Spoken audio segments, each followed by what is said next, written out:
Hello and welcome to this course on timeline advertising. In this course, we're going to cover how to drive targeted traffic from Twitter with ads that appear in people's Twitter timelines. This course is divided into 3 modules. Module 1 covers campaign objectives and details.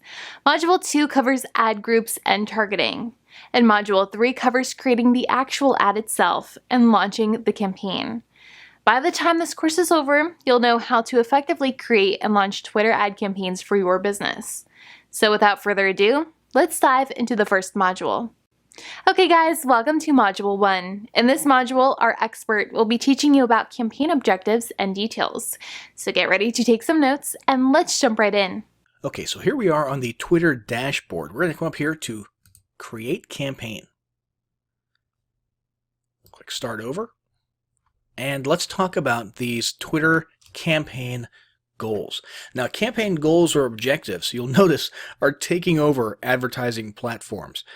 Google, AdWords, Facebook, and a bunch of other ones have chosen to create this step in their ad creation process where you can choose common campaign objectives and then those guide you with hints and tailorizations throughout the ad creation process. We've already seen that with a few of the other big ones. Now we're seeing it with Twitter. And overall, I think it's definitely a good thing, certainly more user-friendly. If you've been doing some of these on your own, sort of ad hoc in the past, then you'll probably notice it's a little bit different now. So let's talk about app installs first. App installs is pretty simple. If you have a mobile app, if that's your business, and you want to get more people to install it on their phone, literally click a link on Twitter, and then that takes them to the App Store for your respective, OS, and then install your app. This is what you're going for. This is your campaign objective. The next one is followers. Now, it says on and off Twitter here, but obviously what we're talking about is gauging your campaign success by the number of people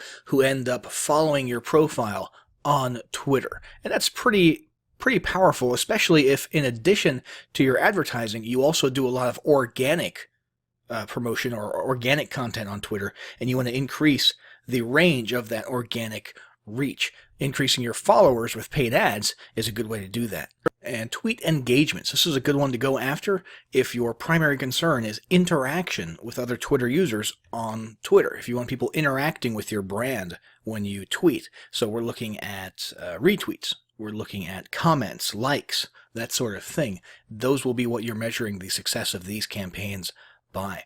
Over here we've got promoted video views. That's pretty self-explanatory. Video, although it's not thought of as the primary thing on Twitter, since there's length restrictions and stuff, is still pretty powerful on Twitter, and video ads are a pretty significant and impactful way to get your message across. Website clicks or conversions. This is probably the most standard issue, meat and potatoes type of campaign goal. This covers sort of everything, especially things like lead generation, right? So you actually want people clicking away from Twitter and coming over to your web properties, namely, a landing page where you're collecting a lead, or if you're doing content marketing, maybe to a content piece with a retargeting pixel, or if you're selling something directly, sales pages, e-commerce stores, product listings, that sort of stuff.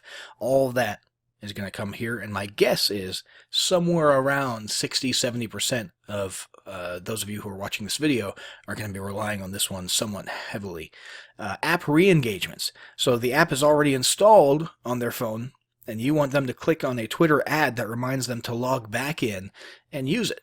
Okay, so if you're running some type of a video game app for iOS or Android, and this is a good way to get those people to log back into that app and play in that game with a nice, maybe a video ad or something. You actually see a lot of people doing this, a lot of companies doing this.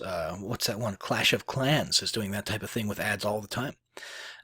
In-stream video views, pre-roll. This sounds a lot like YouTube's in-stream video, and that's basically what it is. You're taking other people's content, you're taking existing content, and you're sticking your little video ad at the very beginning of it. It's going to be pretty short, but you get some pretty cool placement there that you wouldn't otherwise get. Awareness. This, you don't really care about the retweets. You don't really care about clicks to your website. You don't even really care about followers. What you want is your brand identity, literally your name, your logo, your identity in front of as many eyeballs as possible. Okay, so this is based on, impressions. Even if people are just swiping by and not really super conscious of the fact that they've just seen your brand, you're sort of building that subconscious, top of mind awareness, and this is a good campaign for building that.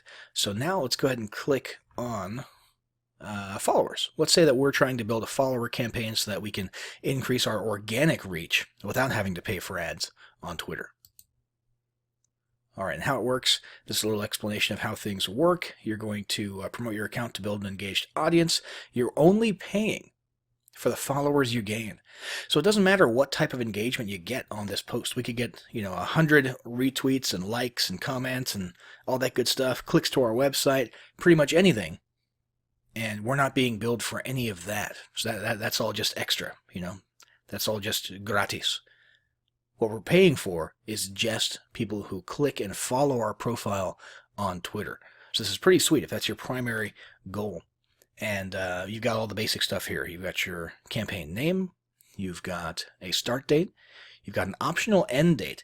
So let's talk about some reasons you might have an end date. Let's say you've got a sales quota coming up. An end date might be useful.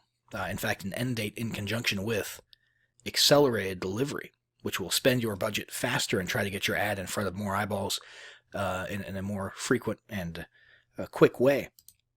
Those two things could work together quite well.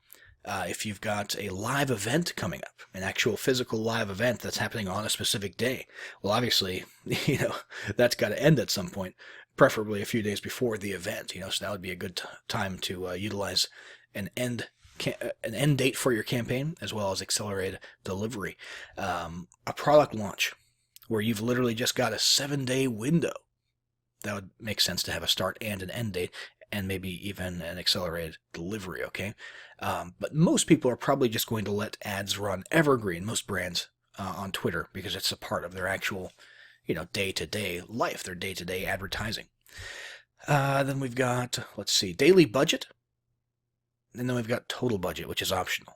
So if we want to spend, let's say, $25 per day, and sort of indefinitely, however, we want this particular campaign to run out after, let's say, $2,000, we can configure it in this manner.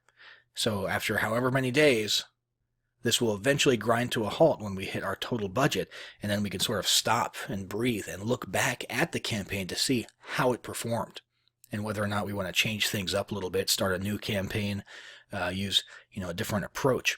So that's pretty much it for campaign details. I'll set this back to standard. We're going to hit next up here, and that's going to bring us to the ad groups page, and that's what we'll discuss in the next lesson.